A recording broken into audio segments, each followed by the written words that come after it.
Hello' বন্ধু বান্ধৱীসকল, মই কৃষ্ণাই মোৰ চেনেললৈ স্বাগতম জনাইছোঁ।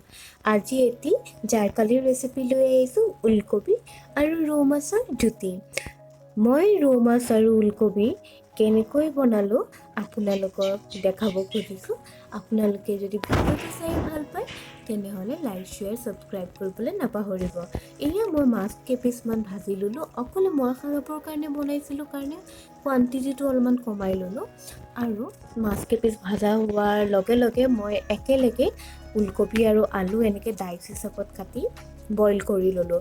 যিহেতু এতিয়া নতুন আলু ওলোৱা নাই, পুৰণা আলু সিজোঁতে সময় লাগে, সেইকাৰণে মই বইল কৰি ল'লোঁ। আৰু বইল কৰি হোৱাৰ পিছত পানীখিনিৰ সৈতে একেলগে মই এটা বাচনত কাঢ়ি ৰাখিলোঁ। আৰু এতিয়া ইয়াত অলপমান নহৰু, অকণমান জালুক আৰু 4-5টামান শুকান জলকীয়া দিলোঁ। 2টা বিলাহীও দিম, এটা পিঁয়াজ মই কাটি ল'লোঁ। আৰু কাটি লোৱাৰ পাছত বিলাহীখিনি মই ইয়াতে দি দিলোঁ। আৰু এইখিনি কৰ্চলি মই গ্ৰাইণ্ড কৰিম, ফাইন পেষ্ট কৰাৰ দৰকাৰ নাই, তেতিয়া সেই টেষ্টটো নাহে, যিটো টেষ্ট থাকে সেইটো নাহে। কেৰাহীখনত 2টা তেজপাত দি মই পেষ্টটো ঢালি দিলোঁ। ঢালি দিয়াৰ লগে লগে ৰংটো দেখিছেনে কিমান ধুনীয়া আহিছে। পূৰা বজাৰৰ পৰা আপুনি যেনেকৈ কিনে পিউৰিৰ বা চেজৱান চচৰ যিটো কালাৰ আহে একজেক্টলি তেনেকুৱাই আহিছিলে। লাইটিঙৰ কাৰণে অকণমান ডাৰ্ক দেখা গৈছে ইয়াতে।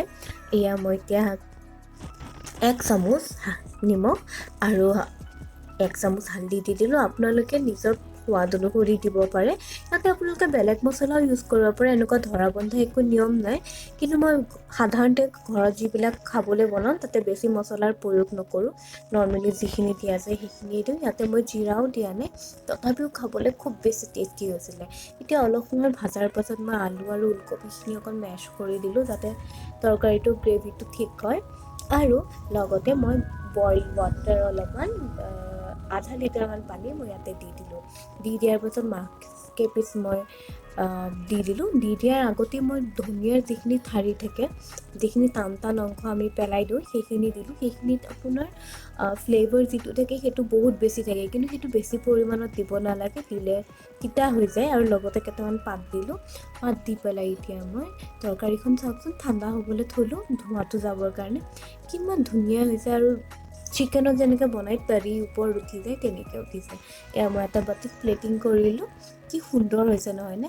আৰু ধনিয়া মেইন নহয়নে গাৰ্নিচিঙৰ কাৰণে, সেইকাৰণে মই ধনিয়াৰে এনেকৈ গাৰ্নিছ কৰিলোঁ।